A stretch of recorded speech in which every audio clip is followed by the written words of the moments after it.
जय हिंद मेरे दोस्तों। एक बार मैं फिर से आप सभी का स्वागत करता हूं आपके अपने परिवार शाक्या जी जीके क्लासेस में। तो साथियों, आज हो गई है 1 नवंबर और दोस्तों मैंने कहा था कि आपकी 1 तारीख से जीके जीएस की क्लासेस चालू हो जाएंगी। ठीक है, तो आज मैं आपके लिए लेके आऊं आरपीएफ का दोस्तों प्रैक्टिस सेट पहला, जो आपके जीके जीएस का रहने वाला है। जो भी मेरे साथी आरपीएफ सब इंस्पेक्टर की तैयारी कर रहे हैं उनके लिए अति महत्वपूर्ण क्लास है दोस्तों, और जो भी कांस्टेबल की तैयारी कर रहे हैं उनके लिए भी बहुत ही महत्वपूर्ण क्लास है दोस्तों। ठीक है, आपका सुपर फास्ट रिवीजन रहेगा दोस्तों, हर क्वेश्चन का पोस्टमार्टम होगा, एक भी क्वेश्चन बाहर नहीं जाएगा दोस्तों। अच्छे से आप लोग तैयारी करिएगा दोस्तों, आप लोग शुरू से अंत तक वॉच करना दोस्तों, आप लोगों को तभी कुछ नया सीखने को मिलेगा दोस्तों। और जो भी आपको कंसेप्ट नया लगे या जो भी आपको फैक्ट नया लगे उसको आप कॉपी में नोट डाउन जरूर करना दोस्तों। तो शुरू से अंत तक मेहनत करने के लिए तैयार रहें दोस्तों। ठीक है, चलिए पहला क्वेश्चन आपके स्क्रीन पर है। क्लास की दोस्तों क्वेश्चंस दोनों ही लैंग्वेज में आपको देखने को मिलेंगे, इंग्लिश और हिंदी। ठीक है, पहला क्वेश्चन आपके स्क्रीन पर, हर क्वेश्चन का पोस्टमार्टम करते हुए आगे बढ़ेंगे। क्वेश्चन क्या कह रहा है? श्री जगन्नाथ जी मेला डैश में आयोजित किया जाता है। बताइए दोस्तों, सबलपुर में, अलवर में, जयपुर में या कटक में? श्री जगन्नाथ मंदिर, Shri Jagannath ji fair is organised इन, बताइए दोस्तों कहां पर ये ऑर्गेनाइज्ड होता है? तो जितने भी मेरे भाई बहन यहाँ पे अलवर टिक कर रहे हैं उनका ये पूर्णतः सत्य आंसर है दोस्तों। ऑप्शन बी को जितने भी मेरे भाई बहन लॉक करें उनका आंसर बिल्कुल सही है दोस्तों। अब यहीं पर दोस्तों मैं आपको कुछ और मेले बता देता हूँ। सूरजकुंडा मेला बहुत ही इंपॉर्टेंट है दोस्तों। सूरजकुंडा मेला आप लोग कमेंट करिए इन क्वेश्चंस के। सूरजकुंडा मेला, इसका जवाब आप लोग कमेंट करिए दोस्तों, कहां पर आयोजित होता है दोस्तों? सूरजकुंडा मेला कहां पर मनाया जाता है दोस्तों? कमेंट करिए। पुष्कर मेला बताइए दोस्तों, पुष्कर मेला, पुष्कर मेला, पुष्कर मेला बताइए कहां पर मनाया जाता है दोस्तों? पुष्कर मेला। करनी माता मेला, करनी माता मेला बताइए, करनी माता मेला, करनी माता मेला दोस्तों बताइए, करनी माता मेला बताइए दोस्तों। बताएंगे दोस्तों, ये 3 मेले आपके स्क्रीन पर है, कमेंट करिए। ये तो दोस्तों हरियाणा में मनाया जाता है दोस्तों, हरियाणा में, हरियाणाबाद के फरीदाबाद में, ध्यान रखना, हरियाणा के फरीदाबाद में। मैं यहाँ पे लिख देता हूँ हरियाणा के फरीदाबाद में, हरियाणा के फरीदाबाद में। इसकी पीडीएफ आपको मेरे टेलीग्राम ग्रुप पर मिल जाएगी और टेलीग्राम ग्रुप का लिंक वीडियो के डिस्क्रिप्शन बॉक्स में दिया हुआ है। और ये जो मेला है वो राजस्थान का हृदय अजमेर में है ना, अजमेर में मनाया जाता है, अजमेर में। ठीक है दोस्तों, यहाँ पर दोस्तों ऊंट, विश्व का सबसे बड़ा ऊंट मेला मनाया जाता है दोस्तों। ठीक है, अजमेर में। यहीं पर दोस्तों ख्वाजा मोइनुद्दीन चिश्ती की दरगाह है, ये भी ध्यान रखना। ठीक है, अब ये करनी माता मेला है दोस्तों, ये आपके बीकानेर में मनाया जाता है। कहाँ पर मनाया जाता है तो दोस्तों? बीकानेर में। यहाँ पे आप टिक कर लेना, बीकानेर में। तो ये कुछ इंपॉर्टेंट मेले हैं, फेयर हैं, जो आपके एग्जाम के पॉइंट ऑफ व्यू से बहुत ही इंपॉर्टेंट है। ठीक है, चलिए अगला क्वेश्चन देखते हैं। चलिए अगला क्वेश्चन, ये तो आपके हिंदी में, इसका इंग्लिश वर्जन भी है। पहले आप इसका जवाब दीजिए, फिर मैं इंग्लिश वर्जन बताता हूँ इसका। निम्न में से किस राज्य में सत्रिया नृत्य शैली प्रसिद्ध है? यहां पर दोस्तों जितना भी आपको असम और सत्रिया नृत्य से जो भी क्वेश्चन बनेगा वो मैं आपको पूरे फैक्ट के साथ बताऊंगा। ठीक है, हर एक क्वेश्चन का पोस्टमार्टम करेंगे अपन। ये इसका इंग्लिश वर्जन है, आंसर करिए कमेंट बॉक्स में, ये इसका इंग्लिश वर्जन है। चलिए अब क्वेश्चन को हम फोड़ते हैं, कैसे करना है आप देखो। आपको बोला सत्रिया नृत्य दोस्तों, सत्रिया नृत्य की बात करें सबसे पहले आप टिक करेंगे असम। पहले हम असम का पोस्टमार्टम करते हैं। सबसे पहले यहाँ के दोस्तों, यहाँ के सीएम कौन है पहले तो आपको ये पता होना चाहिए। साथ में दोस्तों हम सीएम और गवर्नर भी साथ में लेके चलेंगे। ठीक है, यहाँ के सीएम कौन है? हेमंत बिस्वा, लिख लो दोस्तों, हेमंत बिस्वा, हेमंत बिस्वा यहाँ के कौन है भाई? सीएम है। हेमंत बिस्वा यहाँ के कौन है भाई? सीएम है। ठीक है, अब यहाँ के गवर्नर कौन है? गवर्नर, यहाँ के गवर्नर कौन है दोस्तों? गवर्नर, ये भी बताइए। ये क्वेश्चन करंट अफेयर के पॉइंट ऑफ व्यू से बहुत ही इंपॉर्टेंट है, एग्जाम में पूछे जाते हैं। यहाँ के गवर्नर कौन है दोस्तों? लक्ष्मण आचार्य प्रसाद। ठीक है, आचार्य लक्ष्मण प्रसाद, लिख लो दोस्तों, लक्ष्मण आचार्य प्रसाद, लक्ष्मण आचार्य प्रसाद। ठीक है, आचार्य प्रसाद, लक्ष्मण आचार्य प्रसाद। हमारे क्वेश्चन का पोस्टमार्टम करेंगे ताकि एक भी क्वेश्चन बाहर नहीं जाए दोस्तों आपका। ठीक है, और दूसरा दोस्तों, इस राज्य का गठन कब हुआ था? गठन किसी को पता हो तो कमेंट कर दे भाई। इसका गठन हुआ था 26 जनवरी 1950, 26 जनवरी 1950, 26 जनवरी 1950 में इस राज्य का गठन हुआ था। और इस राज्य की राजधानी क्या है दोस्तों? राजधानी, इस राज्य की राजधानी क्या है साथियों? दिसपुर। ठीक है, तो ये कुछ इंपॉर्टेंट फैक्ट है जो आपको ध्यान रखना है इस असम राज्य से।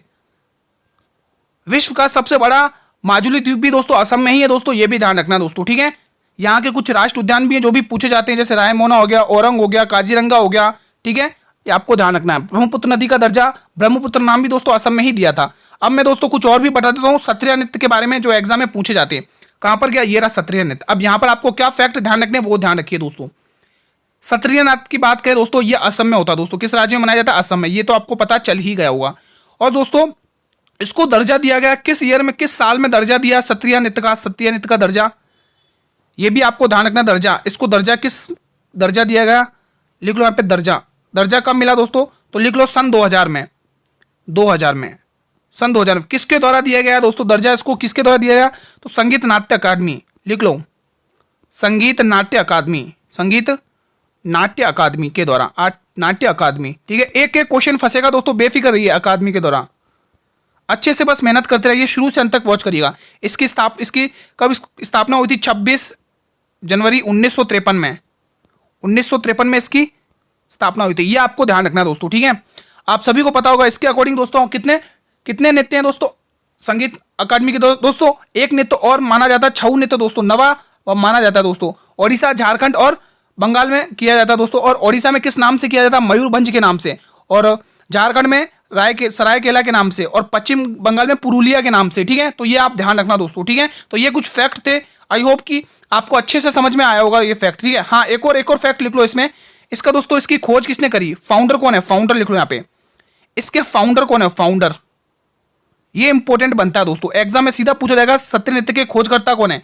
इसकी दोस्तों खोज तो दोस्तों 500 वर्ष पहले ही हो गई थी, लेकिन अभी खोज इसने किसने करी? तो आप नाम लिखिएगा दोस्तों, श्रीमत शंकरदेव, श्रीमत शंकरदेव, श्रीमत शंकरदेव, शंकरदेव। ये दोस्तों असम का ओवरव्यू है थोड़ा सा, जो बेसिक फैक्ट एग्जाम में पूछे जाते हैं। Next question on your screen. निम्न में से कौन सा नृत्य महाराष्ट्र राज्य का लोक नृत्य? बहुत ही शानदार। हम इन चारों ऑप्शन का तोड़ करेंगे दोस्तों। हर एक ऑप्शन को मैं डिस्क्राइब करूंगा। ठीक है, ये आपका इंग्लिश वर्जन है, देख लीजिए आप। ये आपका इंग्लिश वर्जन है। कमेंट करिए इसका अगर आपको जवाब आता है तो। सभी भाई बहन कमेंट करेंगे।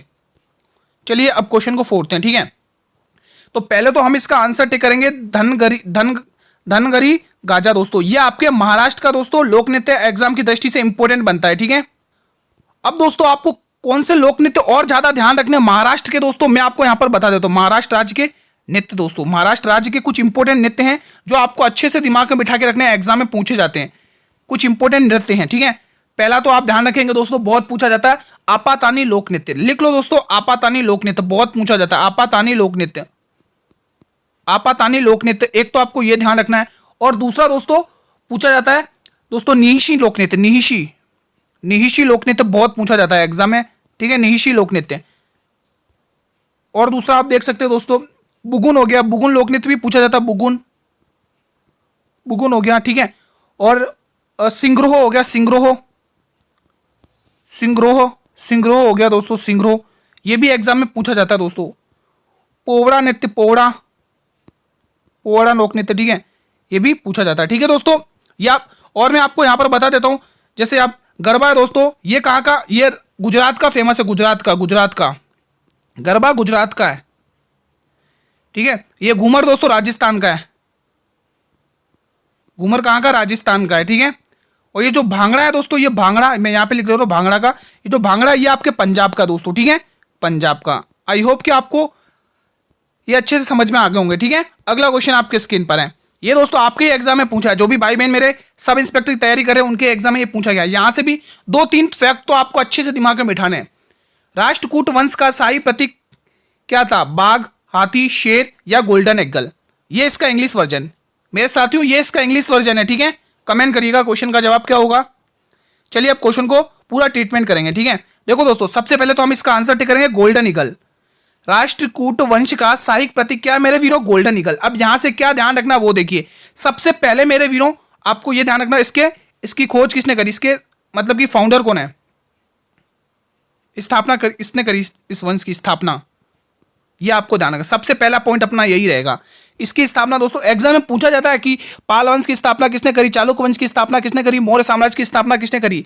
डायनेस्टी से संबंधित एक क्वेश्चन फिक्स रहता है, पूछा जाता है। ठीक है, तो इसकी स्थापना ध्यान रखें, दंती दुर्ग प्रथम। लिख लो दोस्तों दंती दुर्ग प्रथम, दंती दुर्ग प्रथम मेरे वीरों, लिख लो दंती दुर्ग प्रथम, दंती दुर्ग प्रथम, दंती दुर्ग प्रथम। ठीक है दोस्तों, ये आपको ध्यान रखना है। और दूसरा पॉइंट आपको ये ध्यान रखना बहुत ही इंपॉर्टेंट है, राजधानी नहीं, हाँ राजधानी, हाँ दोस्तों इसकी राजधानी बहुत पूछी जाती है। राजधानी, राजधानी, इसकी राजधानी आपको ध्यान रखना मेरे वीरों, मान्य खेत।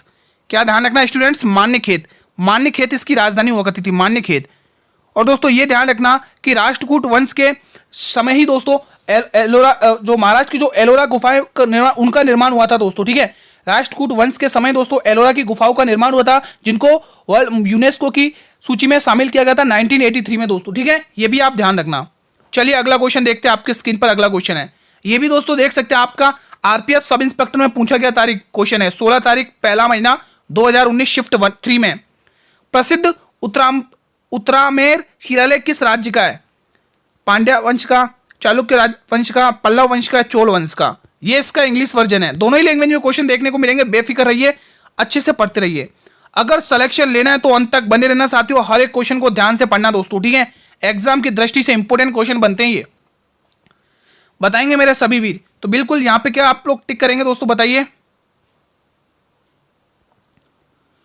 तो बताइए दोस्तों इसका क्या सही ऑप्शन होगा। तो जितने भी मेरे वीर यहाँ पे डी ऑप्शन को लॉक कर रहे हैं, उनका आंसर ये पूर्णतः सत्य है।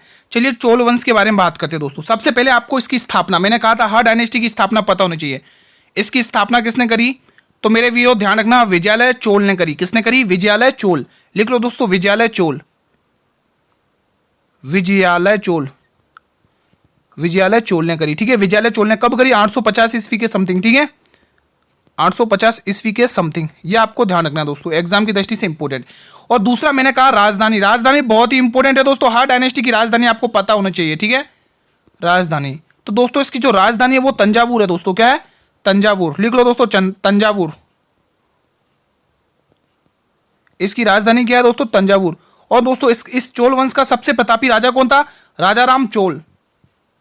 सबसे प्रतापी राजा राजाराम चोल था दोस्तों, ठीक है।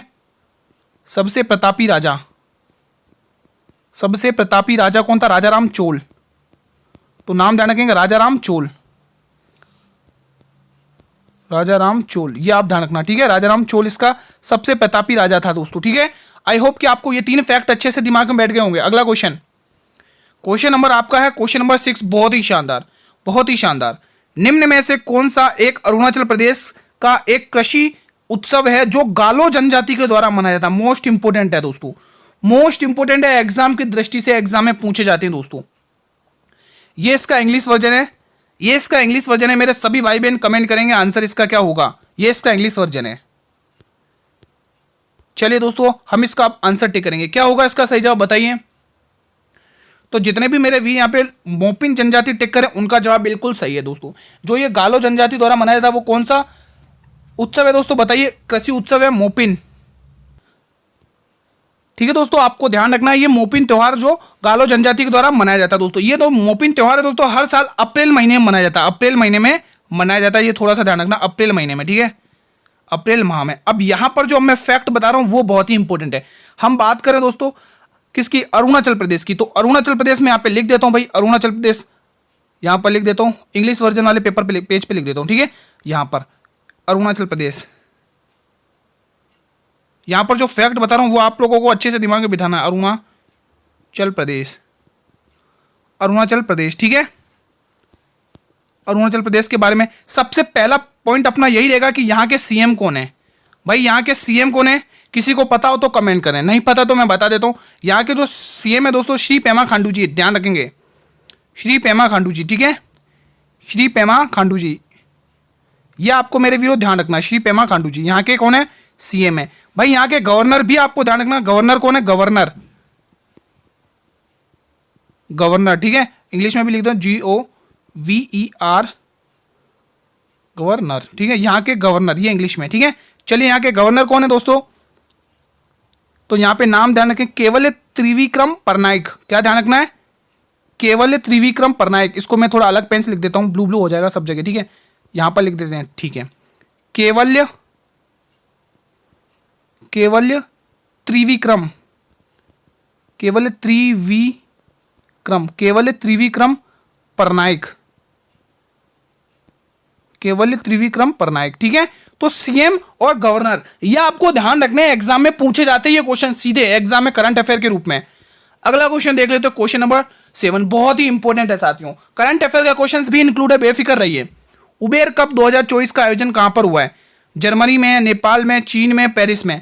थोड़ा फास्ट रहेंगे क्योंकि क्लास लंबी पड़ेगी, ठीक है। ये इसका इंग्लिश वर्जन है, नहीं नहीं नहीं, ये तो हिंदी वर्जन ही हो गया, चलो कोई बात नहीं, ये है हाँ है, ये रहा, ये इसका इंग्लिश वर्जन है, ये इसका इंग्लिश वर्जन है। कमेंट करिए, कहाँ गया, ये रहा। सभी भाई बहन कमेंट करेंगे इसका सही जवाब क्या रहेगा। चलिए अब हम इसका आंसर टिक करेंगे। तो जितने भी मेरे भाई बहन यहाँ पे चीन टिक कर रहे हैं तो उनका जवाब बिल्कुल सही है दोस्तों। चीन के किस शहर में, चेंगदू शहर में, चीन के चेंगदू शहर में, लिख लो यहाँ पे चेंगदू शहर में, ठीक है, चीन के चेंगदू शहर में, चेंगदू, चीन के चेंगदू शहर में, ठीक है, चीन के चेंगदू शहर में। मेरे वीरो ये आपको फैक्ट ध्यान रखना है, ठीक है। और दूसरा पॉइंट, हमें ये तो पता चल गया कि ये चीन के चेंगदू शहर में वो मिला दोस्तों। अब ये ध्यान रखना ये उबेर कप किस खेल से संबंधित है, किस खेल में दिया जाता है। तो मेरे वीरो ध्यान रखना बैडमिंटन, बैडमिंटन, ठीक है, बैडमिंटन, आपको ये ध्यान रखना दोस्तों, बैडमिंटन दोस्तों, ठीक है, एग्जाम में पूछा जाता है, ठीक है दोस्तों, सीधा एग्जाम में पूछा जाता है दोस्तों, ठीक है। चीन विजेता है दोस्तों, उपविजेता इंडोनेशिया है। पुरुष और महिला दोनों में ही चीन अव्वल दर्जे पर रहा है दोस्तों, आपको ये ध्यान रखना, ठीक है। चलिए अगला क्वेश्चन देखते हैं, हमारा अगला क्वेश्चन क्या। हाँ एक और दोस्तों, इसका आयोजन दोस्तों और लिख लो, आयोजन कब हुआ था वो लिख लो दोस्तों, आयोजन कब हुआ था उबेर कप का, इसका ये जो हुआ ना, इसका आयोजन कब हुआ था मेरे वीरों। तो सबसे पहले इसका आयोजन यहाँ पे हेडिंग डालो, आयोजन, आयोजन कब हुआ था, ये ऑर्गेनाइज्ड कब हुआ था, ऑर्गेनाइज कब हुआ था दोस्तों। तो आप डेट ध्यान रखना 1956 के समथिंग से है ना, 1956 और 57 के समथिंग, ठीक है, ये मेरे वीरों आपको डेट ध्यान रखनी है। और विजेता कौन हुआ था दोस्तों, आप ध्यान रखना चीन, विजेता भी चीन ही था दोस्तों, चीन विजेता, मैं आपको बता चुका हूँ विजेता कौन है, अभी आयोजन हुआ तो विजेता मैं तो आपको बता चुका हूँ चीन है, ठीक है। बड़े अगले फैक्ट की तरफ चलिए बिना समय गवाए अगला क्वेश्चन देखते हैं। हमारा अगला क्वेश्चन क्या, क्वेश्चन नंबर 8। क्वेश्चन बहुत ही शानदार है, क्वेश्चन बहुत ही शानदार है। बुद्ध चरित नामक महाकाव्य किसने लिखा था। यहां पर हम गौतम बुद्ध के बहुत ही इंपॉर्टेंट फैक्ट को जानेंगे, ठीक है। Who rot the EPIC poem Buddha चरित्र, गौतम बुद्ध, अश्वघोष, हेमचंद्र या नागार्जुन। सबसे पहले दोस्तों आप लोग इसका आंसर टिक करें, फिर मैं कुछ फैक्ट बताता हूं जो आपको अच्छे से दिमाग में बिठाना है।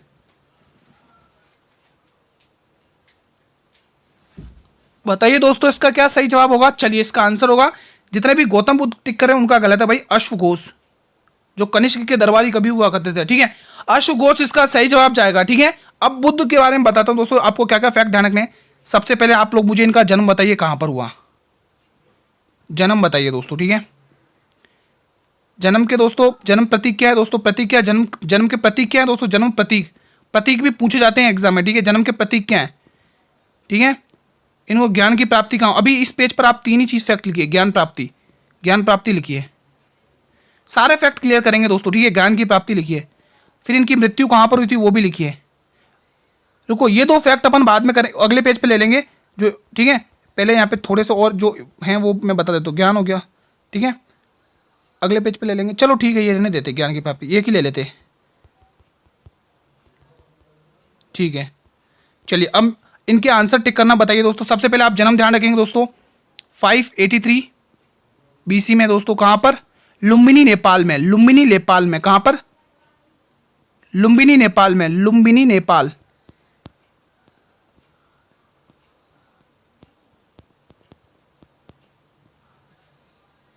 ठीक है। अब इसका इनका अपन ने जन्म देख लिया दोस्तों। अब जन्म के जो प्रतीक थे वो तो कमल और सांड थे, क्या थे, कमल और सांड, कमल और सांड, इनके जन्म के प्रतीक थे कमल और सांड। मेरे वीरों बहुत ही इंपॉर्टेंट फैक्ट है, एग्जाम में पूछे जाते हैं। अब जो ज्ञान की प्राप्ति हुई थी उरुवेला बोधगया बिहार में, कहां पे, उरुवेला बोधगया बिहार में, उरुवेला बोधगया बिहार में, उरुवेला बोधगया बिहार, ये कहां पर जगह पड़ती है, बिहार में। किस नदी के तट पर दोस्तों, तो ध्यान रखेंगे दोस्तों, ये नदी थी निरंजना नदी। कौन सी नदी थी मेरे वीरों, निरंजना नदी के तट पर। और किस वृक्ष के नीचे, तो पीपल का वृक्ष, निरंजना नदी, निरंजना नदी, ठीक है, निरंजना नदी, ठीक है। और वृक्ष कौन सा, अगर वृक्ष पूछ ले तो पीपल का वृक्ष, ध्यान रखना, पीपल का वृक्ष, पीपल वृक्ष, पीपल का वृक्ष, ध्यान रखना, पीपल वृक्ष, ठीक है। अब कुछ और फैक्ट बता देता हूं हमारे अगले पेज पर, बहुत ही इंपॉर्टेंट है, ठीक है। अगले पेज में अगला पेज ले लेता हूं और आपको कुछ इंपॉर्टेंट फैक्ट बता देता हूं, ठीक है। अगले पेज में दोस्तों और ध्यान रखेंगे, जो इनकी मृत्यु हुई थी दोस्तों, मृत्यु हुई थी वो कहां पर हुई थी, बताइए दोस्तों, मृत्यु के बारे में बताइए अगर आपको फैक्ट पता है। और ये भी बताना उस घटना को बौद्ध धर्म में क्या कहा गया दोस्तों, ये भी बताएंगे, ठीक है। ये एग्जाम में सीधे पूछा जाएगा दोस्तों, ठीक है, ये एग्जाम में सीधा पूछा जाएगा। तो 483 BC में इनकी कुशीनगर यूपी में मृत्यु हुई थी दोस्तों, लिख लो 483 BC, 483 BC, 483 BC, वो भी कहां पर, कुशीनगर यूपी, कुशीनगर, कुशीनगर, कुशीनगर यूपी, ठीक है। और दोस्तों बौद्ध धर्म में इस घटना को क्या कहा गया? बौद्ध धर्म में इस घटना को क्या कहा गया दोस्तों, किसी को पता है? महापरिनिर्वाण। क्या करेंगे? महापरिनिर्वाण, महापरिनिर्वाण। ठीक है, इनका प्रथम उपदेश लिख दो दोस्तों। पहला उपदेश कहां दिया था इन्होंने? उपदेश, प्रथम उपदेश लिख लो मेरे साथियों, प्रथम उपदेश। जो इनका जो पहला उपदेश था वो सारनाथ यूपी में दिया था दोस्तों। कहां पर? सारनाथ यूपी में, सारनाथ यूपी में, सारनाथ यूपी में। और दोस्तों इस घटना को दोस्तों बौद्ध धर्म में क्या कहा गया दोस्तों? धर्मचक्र प्रवर्तन। लिख लो, धर्मचक्र प्रवर्तन, धर्मचक्र प्रवर्तन। ये फैक्ट ध्यान रखने हैं, धर्मचक्र, धर्मचक्र प्रवर्तन। ये सारे ही फैक्ट आपको ध्यान रखने हैं, एग्जाम में पूछे जाते हैं जितने भी मैंने बताए। हर एक फैक्ट को एग्जाम में पूछा गया मेरे मित्रों, इग्नोर मत करना इन क्वेश्चंस को, ठीक है। और दोस्तों जो इनका जन्म हुआ था हमने मृत्यु देख ली। जो ज्ञान की प्राप्ति हुई थी तो उसको बौद्ध धर्म में क्या कहा गया था दोस्तों? हमको पता चल गया बौद्ध गया, उरुवेला बौद्ध गया बिहार में इनको जन्म की प्राप्ति हुई थी। लेकिन इनको बौद्ध धर्म में क्या कहा गया दोस्तों, किसी को पता है? अगर किसी को पता हो तो बताइए दोस्तों। महाभिनिष्क्रमण। लिख लो, महाभिनिष्क्रमण, महाभिनिष्क्रमण, भिनिष्क्रमण। इनकी माता का नाम दोस्तों माया देवी है, ठीक है। तो ये कुछ इंपॉर्टेंट फैक्ट है, आगे और भी इनसे रिलेटेड क्वेश्चन है वहां पर और हम डिस्कस कर लेंगे, ठीक है। तो भाई इस प्रश्न का हमारा जो आंसर जाएगा आशु घोष, ठीक है। अगला क्वेश्चन देख लो भाई। पीडीएफ आपको मिल जाएगी मेरे टेलीग्राम ग्रुप पर। टेलीग्राम ग्रुप का लिंक वीडियो के डिस्क्रिप्शन में दिया हुआ है, ठीक है। क्लास लंबी पड़ जाएगी, थोड़े और भी फैक्ट डिस्कस करेंगे आगे। तमिलनाडु और आंध्र प्रदेश के तटीय क्षेत्र को क्या कहा जाता है? मालाबार तट, कोरोमंडल तट, कोंकण तट, या इनमें से कोई नहीं। ये इसका इंग्लिश वर्जन, मेरे सभी भाई कमेंट करेंगे ये इसका इंग्लिश वर्जन है। चलिए आंसर टिक करते हैं। हमें पूछा तमिलनाडु एवं आंध्र प्रदेश, तो इसके तट को क्या कहा जाता है दोस्तों? तो ध्यान रखना, कोरोमंडल तट। क्या कहा जाता है मेरे वीरों? कोरोमंडल तट कहा जाता है तमिलनाडु एवं आंध्र प्रदेश के क्षेत्र को, ठीक है। अगर हम कोंकण तट की बात करें दोस्तों तो गुजरात और गोवा के क्षेत्र को कहा जाता है, गुजरात एवं गोवा, गुजरात एवं गोवा वाले क्षेत्र को, एवं गोवा, गुजरात एवं गोवा वाले तट को हम क्या कहते हैं? कोंकण तट। अब बचा हुआ मेरे वीरों मालाबार तट। ये ध्यान रखना, मंगलुरु कर्नाटक से, मैं लिख देता हूं कर्नाटक के मंगलुरु से, कर्नाटक के मंगलुरु से, कर्नाटक के मंगलुरु से लेके तमिलनाडु तक, तमिलनाडु। मैं यहां पे सही से लिख देता हूं इसको, हर एक फैक्ट को नोट करते हुए पढ़ना है, हर एक क्वेश्चन फंसेगा यहां से, बेफिक्र रहिए। तमिलनाडु, ठीक है, तमिलनाडु। अब दोस्तों ध्यान रखना, कर्नाटक के मंगलुरु से, कर्नाटक के मंगलुरु से लेके कहां तक? तमिलनाडु के कन्याकुमारी तट के क्षेत्र को हम क्या कहते हैं? मालाबार तट कहते हैं, ठीक है। कोरोमंडल तट आपको पता चल गया, तमिलनाडु एवं आंध्र प्रदेश के क्षेत्र को, और कोंकण तट भी पता चल गया दोस्तों। ये जो तमिलनाडु और जो आंध्र प्रदेश का जो क्षेत्र है ना, कोरोमंडल तट, ये दोस्तों पूर्वी घाट का क्षेत्र है, ठीक है, ध्यान रखना। चलिए नेक्स्ट क्वेश्चन, आगे और भी क्वेश्चन है वहां पर हम डिस्कस करेंगे आगे, और अभी तो पूरी क्लास बाकी है, बेफिक्र है कि अच्छे से पढ़िए स्टूडेंट। वही आपको हर क्वेश्चन ध्यान से पढ़ना है, एक एक क्वेश्चन इंपॉर्टेंट है आपके लिए। छोटा नागपुर पठार की सबसे ऊंची चोटी कौन सी है? डोडा बेटा, गुरु शिखर, पारसनाथ, अमरकंटक। ये इसका हिंदी वर्जन और ये इसका मेरे वीरों इंग्लिश वर्जन, ये इसका इंग्लिश वर्जन है। चलिए क्वेश्चन को फोड़ते हैं। हमें पूछा छोटा नागपुर की सबसे ऊंची चोटी पारसनाथ चोटी है। डोडा बेटा दोस्तों नीलगिरी की सबसे ऊंची चोटी है, नीलगिरी की। आप सभी को पता होगा दोस्तों नीलगिरी, यहाँ पे मैं अभी बताऊंगा थोड़ा देर में, ठीक है। नीलगिरी अगले जो इंग्लिश वर्जन का है वहां पर मैं फैक्ट बता दूंगा। गुरु शिखर दोस्तों किसकी है दोस्तों, बताइए? अरावली की सबसे ऊंची चोटी, अरावली का शिखर, ठीक है। जिसको गुरु शिखर को दोस्तों, इसकी दोस्तों ऊंचाई है दोस्तों, नोट करना, 1722 मीटर इसकी ऊंचाई है, 1722 मीटर ऊंचाई है दोस्तों इसकी, ठीक है। जो राजस्थान के पिता जिसे कहा जाता है कर्नल जेम्स टोड, उन्होंने इसको संतों का शिखर कहा है दोस्तों, गुरु शिखर चोटी को, ठीक है। ये जो अमरकंटक चोटी है दोस्तों, ये किसकी सर्वोच्च चोटी है दोस्तों, बताइए? बताएंगे दोस्तों, बताइए दोस्तों अगर आपको पता हो तो। इसका सही जवाब जाएगा मैकाल पर्वत। मैकाल पर्वत की सबसे ऊंची चोटी कौन सी है? तो अमरकंटक, मैकाल पर्वत की सबसे ऊंची चोटी है, ठीक है। और दोस्तों यहीं पे ध्यान रखना, नर्मदा और सोन नदी का उद्गम होता है, नर्मदा और सोन नदी की, जो भ्रंश घाटी से होकर बहती है, अरब सागर में जल गिराती है, नर्मदा और सोन नदी का उद्गम, ठीक है। तो ये कुछ आप फैक्ट ध्यान रखना दोस्तों। नर्मदा जिसको एमपी की लाइफ लाइन कहा जाता है। बढ़े अगले क्वेश्चन की तरफ। चलिए क्वेश्चन नंबर 200 मतलब क्वेश्चन नंबर 11वां, लिम्बाराम किस खेल से संबंधित है? बहुत ही शानदार क्वेश्चन है, बताएंगे सभी वीर। ये इंग्लिश वर्जन है इसका, ये इंग्लिश वर्जन है दोस्तों, बताइए दोस्तों। बताए दोस्तों सभी स्टूडेंट्स, जितने भी मेरे भाई बहन यहाँ पे ऑप्शन नंबर सी तीरंदाजी टिक कर रहे हैं उनका जवाब पूर्णतः सत्य है दोस्तों। ठीक है, अब मैं आपको कुछ बता देता हूँ दोस्तों लिम्बाराम जी के बारे में, बहुत इंपॉर्टेंट फैक्ट। ठीक है, सबसे पहले तो आपको ध्यान रखना 1991 में यहां पर टिक करना आपको अर्जुन पुरस्कार। क्या टिक करना है मेरे वीरों? अर्जुन पुरस्कार, अर्जुन पुरस्कार। ठीक है, पहला पॉइंट तो आपको ये टिक करना है, यहां पर लिख देता हूं ताकि अच्छे से पुरस्कार। ठीक है, पहला पॉइंट तो आपको ये नोट करना है। और दूसरा पॉइंट दोस्तों, इन्हीं को दोस्तों 2012 में लिख लो दोस्तों, इन्हीं को दोस्तों 2012 में, इनको दोस्तों 2012 में एक पुरस्कार और मिलता है जिसका नाम है पद्मश्री। पद्मश्री मेरे वीरों ध्यान रखेंगे, इनको ही पुरस्कार मिलता है 2012 में, पद्मश्री पुरस्कार मिलता है दोस्तों, एग्जाम में पूछा जाता है दोस्तों। ठीक है, तो आपको यह ध्यान रखना दोस्तों। ठीक है, अगला क्वेश्चन देखते हैं। हमारा अगला क्वेश्चन है क्वेश्चन 12। भारतीय ओलंपिक संघ का संबंध किससे है दोस्तों? अंतर्राष्ट्रीय ओलंपिक संघ से, अंतर्राष्ट्रीय ओलंपिक महासंघ से, अंतर्राष्ट्रीय ओलंपिक समिति से, या अंतर्राष्ट्रीय ओलंपिक परिषद से? तो जितने भी मेरे भाई बहन यहाँ पे ऑप्शन नंबर सी को लॉक करें उनका ये आंसर पूर्णतः सत्य है दोस्तों। अब मैं कुछ, ये इसका इंग्लिश वर्जन था। ठीक है दोस्तों, ये इसका इंग्लिश वर्जन थे।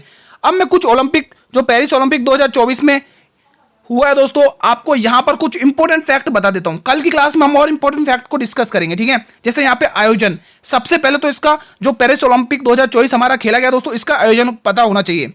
पेरिस और फ्रांस में, कहां पर? फ्रांस के पेरिस शहर में दोस्तों। अब आप लोग मुझे कमेंट करके बताइए, ये जो फ्रांस का पेरिस शहर है ये किस नदी के तट पर स्थित है? एग्जाम में सीधा पूछा जाएगा। चलिए इसका आयोजन देखिए, 26 जुलाई 11 अगस्त तक है ना, 26 जुलाई से लेकर 11 अगस्त 2024 तक इसका आयोजन हुआ। इसका जो शुभंकर था दोस्तों वो क्या है? Friesian cap. इसका शुभंकर क्या है? Friesian cap. और इसकी जो थीम है दोस्तों वो क्या है? Let's move and celebrate. ठीक है, 4 नए खेलों को शामिल किया गया। कौन कौन से? स्केटबोर्डिंग, ब्रेकिंग, स्पोर्ट क्लाइंबिंग और सर्फिंग। मेरे वीरों ये बहुत ही फैक्ट है दोस्तों, इंपॉर्टेंट। एक क्वेश्चन फिक्स है यहां से आना दोस्तों, पेरिस ओलंपिक 2024 को दोस्तों घोल कर पी जाना, एग्जाम में क्वेश्चन बनते हैं। ठीक है, अगला क्वेश्चन, हाल में ही किस देश ने भारतीय नागरिकों के लिए वीजा मुक्त यात्रा की घोषणा करी है? तो बिल्कुल इसका आप इंग्लिश वर्जन भी देख सकते हैं, ये इसका इंग्लिश वर्जन है मेरे वीरों। ठीक है, चलिए अब क्वेश्चन को आंसर बताते हैं, इसका क्या आएगा? तो ईरान। तो भाई ईरान की अगर हम राजधानी की बात करें मेरे वीरों, राजधानी की, ठीक है, राजधानी यहां पर एग्जाम में पूछा जाएगा, इसकी कैपिटल क्या है, ईरान की कैपिटल क्या है? तो मेरे वीरों ध्यान रखना, जो ईरान की कैपिटल है स्टूडेंट्स तेहरान है। क्या है मेरे वीरों? तेहरान। ईरान की जो कैपिटल है स्टूडेंट्स वो है तेहरान। ठीक है, ईरान की जो मुद्रा है यानी कि करेंसी, ईरान की करेंसी क्या है मेरे वीरों? ईरान की करेंसी ध्यान रखेंगे रियाल है, रियाल, ईरानी रियाल, ध्यान रखना दोस्तों। ठीक है, और आप लोग मुझे चीन की राजधानी और मुद्रा बताइए, चीन की राजधानी और मुद्रा कमेंट करके बताइएगा। अगला क्वेश्चन आपके स्क्रीन पर है, क्वेश्चन 14। उद्देश्य प्रस्ताव को उद्देशिका के रूप में किसने पारित किया था दोस्तों, और कब किया गया था ये भी बताइए। सबसे पहले तो आप मुझे बताएं, उद्देश्य प्रस्ताव को उद्देशिका के रूप में पारित किया गया। यहां पर कुछ इंपॉर्टेंट फैक्ट बताऊंगा, सीधे एग्जाम में पूछे जाते हैं दोस्तों। ठीक है, तो 22 जनवरी 1947 में, 22 जनवरी 1947 में दोस्तों इसको पारित किया गया था, 22 जनवरी 1947 में। अब ये उद्देश्य प्रस्ताव लाया कौन था? पहली बात तो ये जो आपके स्क्रीन पर दे रखा है उद्देश्य प्रस्ताव, यहां पर लिख लेता हूं। उद्देश्य प्रस्ताव लेकर कौन आया था दोस्तों? Jawaharlal Nehru ji, Jawaharlal Nehru ji, first prime minister of India, Jawaharlal Nehru ji, Jawaharlal Nehru ji. कुछ इंपॉर्टेंट फैक्ट बताऊंगा, सारे नोट करने आपको। ठीक है, जवाहरलाल नेहरू जी। तो सबसे पहले यहां ध्यान, कब लाया गया था दोस्तों? आपको एग्जाम में यह भी पूछा जाता है। ठीक है, 13 दिसंबर 1946 में, 13 दिसंबर 1946 में दोस्तों। ठीक है, आपको यह ध्यान रखना है। और दूसरा दोस्तों, प्रस्तावना को ही दोस्तों उद्देश्य प्रस्ताव कहा गया, प्रस्तावना को ही उद्देश्य प्रस्ताव कहा गया।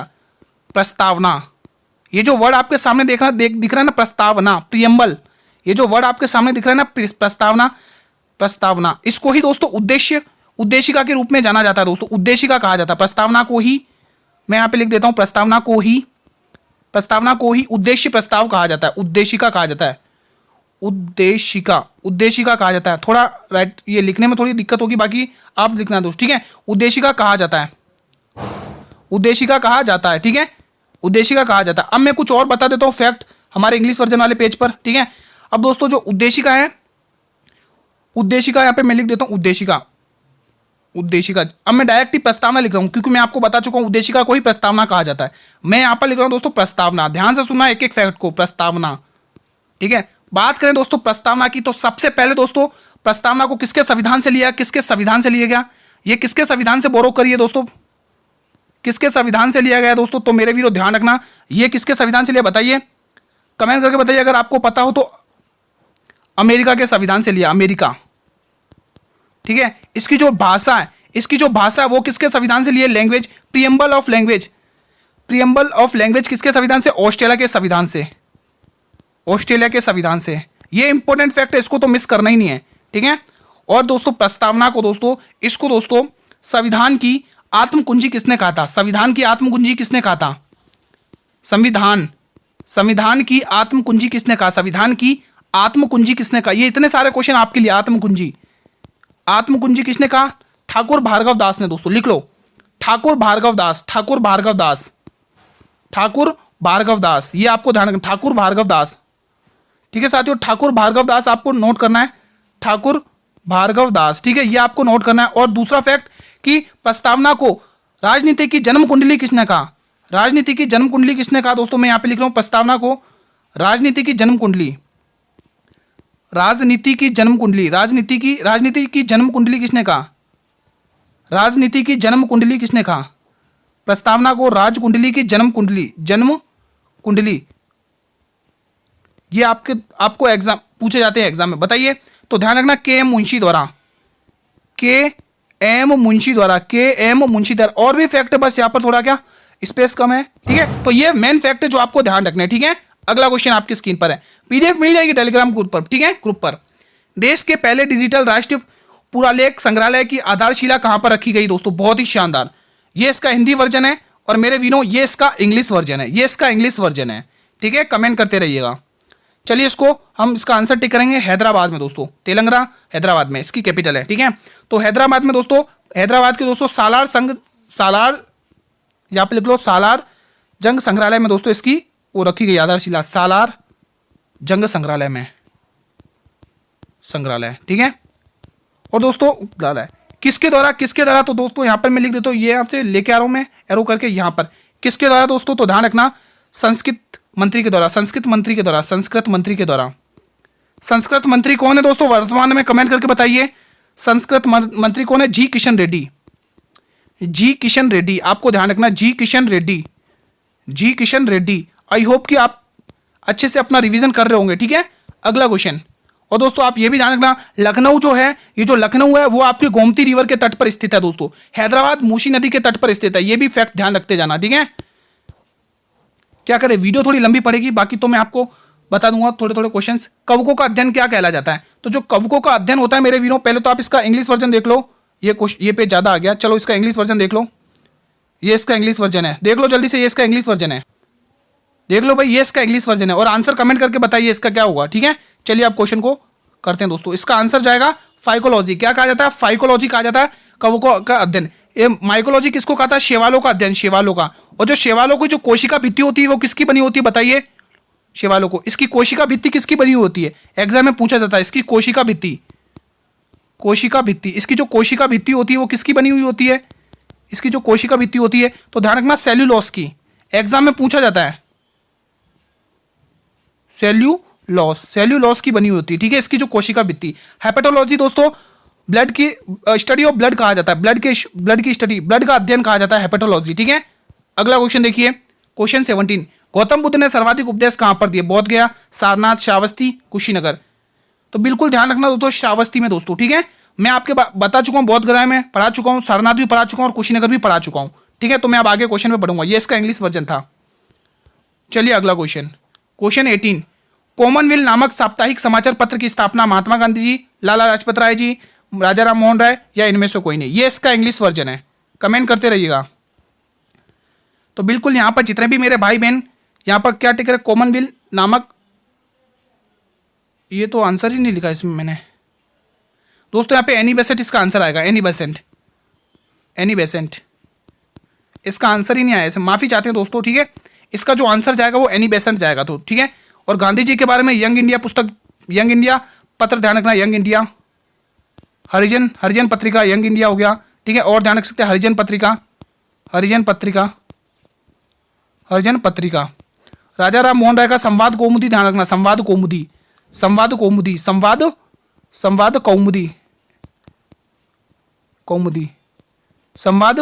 कौमुदी दोस्तों, ये आप ध्यान रखना दोस्तों, ठीक है। चलिए अगला क्वेश्चन देखते हैं। ग्रैमी अवार्ड 2024 में बेस्ट ग्लोबल म्यूजिक एल्बम का अवार्ड किसने जीता?